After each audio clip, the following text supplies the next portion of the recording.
آپ نے پہلے بھی جنگیں وٹنس کی ہیں. یہ جو جنگ بندی ہوئی ہے, کیا پہلے بھی ایسا ہوا ہے کہ ایک اوپن اینڈڈ جنگ بندی ہو, کوئی معاہدہ ابھی تک سامنے نہیں آیا ہے؟ اور یہ جنگ بندی کیا ایک ڈرامائی انداز میں نہیں تھی جب یہ پورا تصور کیا جا رہا تھا کہ اب شدت مزید بڑھے گی, خدشہ بڑھ گیا تھا اور پھر جنگ بند ہو جاتی ہے؟ اب صاحب یہ جنگ اس لحاظ سے منفرد جنگ ہے کہ ایک ایسا ملک جو پچھلے 46 سال سے پابندیوں کا شکار ہے, امریکہ کی طرف سے, مغرب کی طرف سے, اور اتنی سخت پابندیاں ہیں کہ کوئی مسلمان ملک اس کے ساتھ تجارت بھی نہیں کر سکتا, تجارت کرتے ہوئے بھی ڈرتا ہے, تیل لیتے ہوئے, گیس لیتے ہوئے. اور حالانکہ اس سے ان ممالک کے اپنے عوام کو بہت زیادہ فائدہ پہنچ سکتا ہے. کوئی ایران کوئی اپنا پرزہ کسی ہتھیار کا نہیں لے سکتا, اور بہت سارے جو مسائل ہیں. اس کے باوجود اس نے اس ملک کے خلاف جنگ لڑی اور 11 روز مکمل, 12ویں روز جا کے 11 روز مکمل لڑی, اور کہیں کسی سطح پر امریکہ کی مکمل پشت پناہی کے باوجود, یورپ کی مکمل پشت پناہی کے باوجود, سپلائی چین برقرار رکھنے کے باوجود کسی مرحلے پر یہ ثابت نہیں ہوا کہ ایران شکست کی طرف بڑھ رہا ہے, بلکہ سب کو نظر آنے لگا کہ اسرائیل شکست کھا رہا ہے. تو اس لحاظ سے یہ بڑی منفرد تھی. جب 1967 کی جو 67 کی وار تھی وہ 6 دن چلی تھی, 5 کو شروع ہوئی تھی, 10 کو ختم ہو گئی تھی. تو اس میں 3 ممالک تھے سامنے, مصر تھا, اردن تھا, شام تھا, اور کئی ممالک کی, مسلم ممالک کی ان کو حمایت حاصل تھی, ہر طرح کی حمایت تھی. لیکن وہ 6 دن چل پائی تھی, 5 دن چلی تھی, 6 دن سیز فائر ہو گیا تھا. اچھا, اب یہ ایک ثابت یہ ہوا کہ جو تصور تھا اسرائیل کا ناقابل تسخیر ہونے کا, وہ تو پاش پاش ہو گیا. دوسرا یہ تاثر جو ہے کہ امریکہ کے سامنے کوئی کھڑا نہیں ہو سکتا, وہ بھی ثابت ہوا کہ کھڑا ہوا جا سکتا ہے. کوئی ایسی بات نہیں ہے. امریکہ نہ زمینی خدا ہے اور نہ امریکہ ہی مختار کل ہے کہ ساری دنیا کے انسانی زندگی کے, انسانی اقدار کے, انسانی خود مختاری کے, اقدار اعلیٰ کے فیصلے امریکہ کرتا ہو. تو اور پھر یہ جو سیز فائر ہے وہ اسرائیل کی خواہش پر ہوا ہے.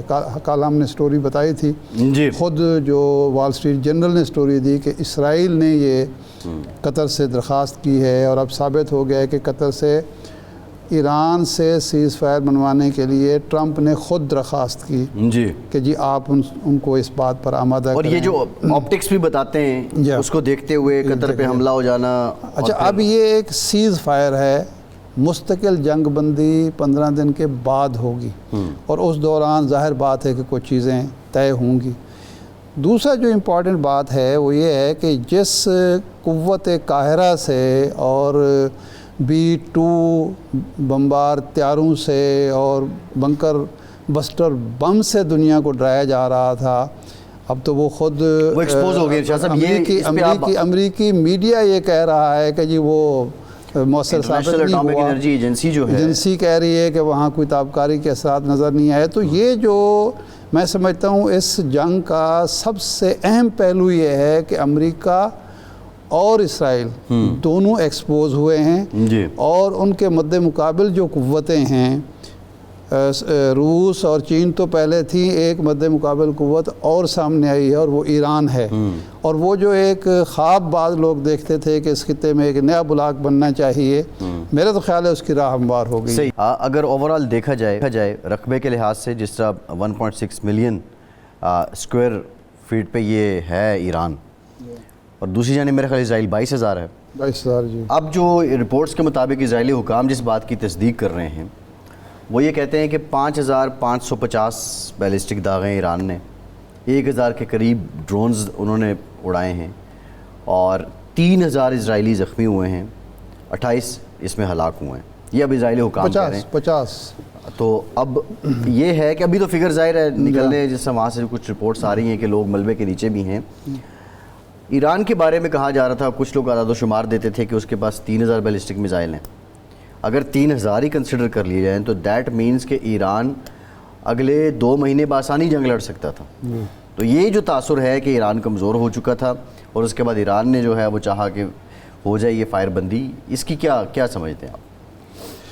دیکھیں, بیلسٹک میزائلوں کے بارے میں جو نیتن یاہو نے اعداد و شمار دیے, پہلے تھا 18,000, پھر اس نے کہا 20,000, پھر اس نے کہا 28,000. یعنی ایران کے پاس ہیں, ایران کے پاس ہیں جی. بیلسٹک. یہ نیتن یاہو آفیشلی جو کچھ کہتا رہا ہے, پہلے اس 18 کا کہتا تھا, پھر اس نے کہا جنگ جب شروع ہو گئی تو اس نے کہا ان کے پاس 20,000 میزائل ہیں, اور پھر پرسوں یا ترسوں 3 دن پہلے اس نے کہا یہ 28,000 ہیں ان کے پاس.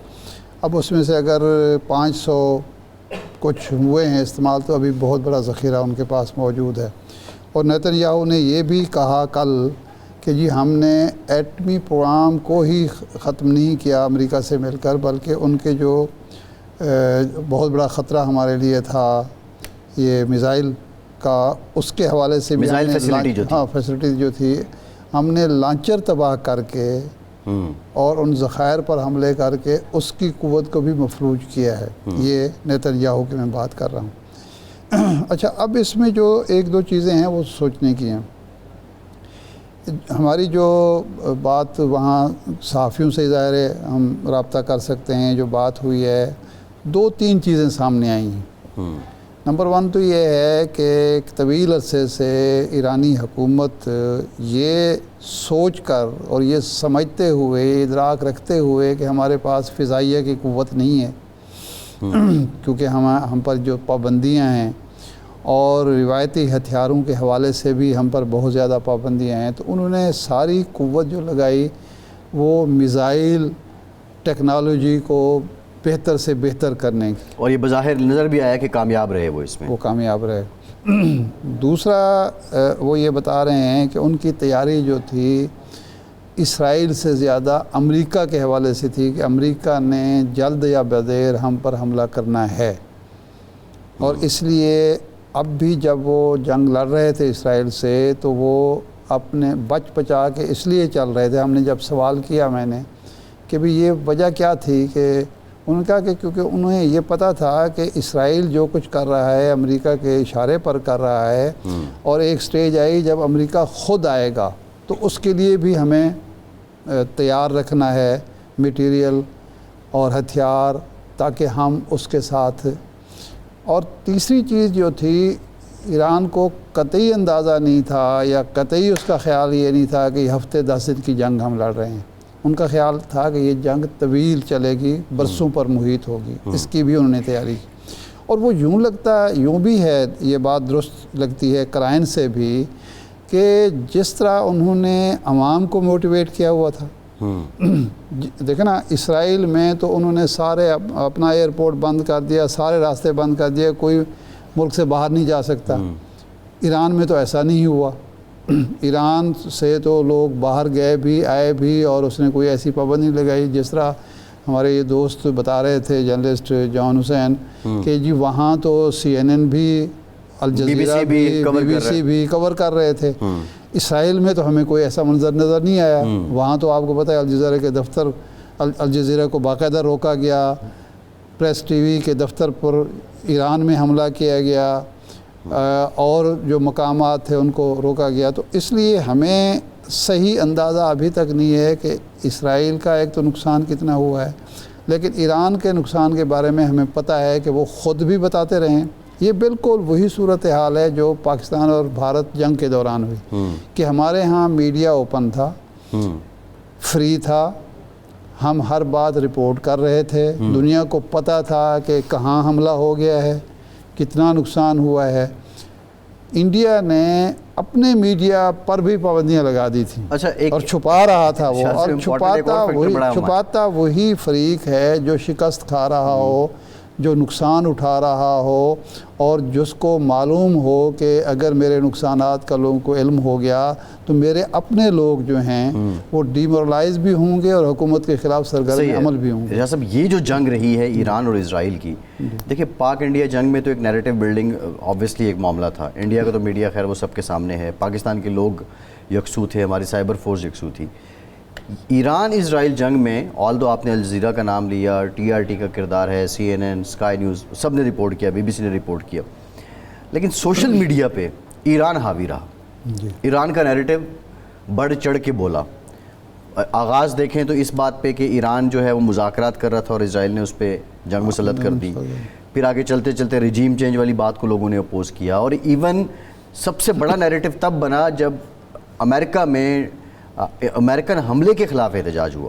تو یہ بھی شاید انڈیجنس ہی تھا یا صرف یا اسرائیلیوں کی تعداد اتنی نہیں ہے کہ اس وجہ سے وہ نیریٹو بنائیں. اسرائیل جو ہے اس کو آپ صرف 1 کروڑ کی آبادی نہ سمجھیں. اسرائیل امریکہ ہے، اسرائیل پورے کا پورا یورپ ہے، اسرائیل جو ہے اسکینڈینیویا ہے. اس کی جو حمایتوں کی تعداد ہے اور جو انفلوئنسر ہیں وہ کروڑوں کی تعداد میں ہیں. لیکن مسئلہ یہ ہے کہ ایک سچ کی اپنی قوت بھی ہوتی ہے، ایک مظلوم کی طاقت بھی ہوتی ہے، ایک صبر کی توانائی بھی ہوتی ہے.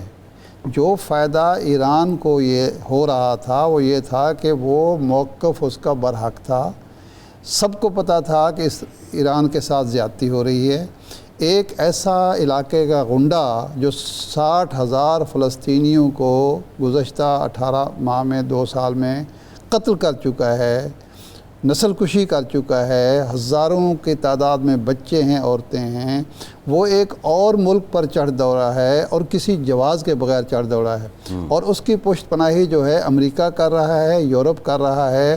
ایک چھوٹا ملک، کمزور ملک، ساری دنیا کے سامنے صحیح موقف لے کے کھڑا ہوا ہے. تو اس کی وجہ سے سوشل میڈیا کو آپ داد دیں، اور اس بات کا جو قوتیں سوشل میڈیا کے پیچھے پڑی ہوئی ہیں کہ جو دیکھیں اس وقت مظلوم کے پاس کون سا ہتھیار رہ گیا ہے. یعنی یہ جو میڈیا مغرب کا میڈیا ہے، امریکہ کا میڈیا ہے، بکاؤ میڈیا ہے. وہ تو جو ہے وہ کوئی بات اپنی حکومت کی مرضی کے بغیر اور TRT موجود تھے جو کم از کم مسلمانوں کی بات جاتی رہی. زیونسٹ کی مرضی کے بغیر تو ایک لفظ نہ نیو یارک ٹائم لکھ سکتا ہے، نہ CNN بول سکتا ہے.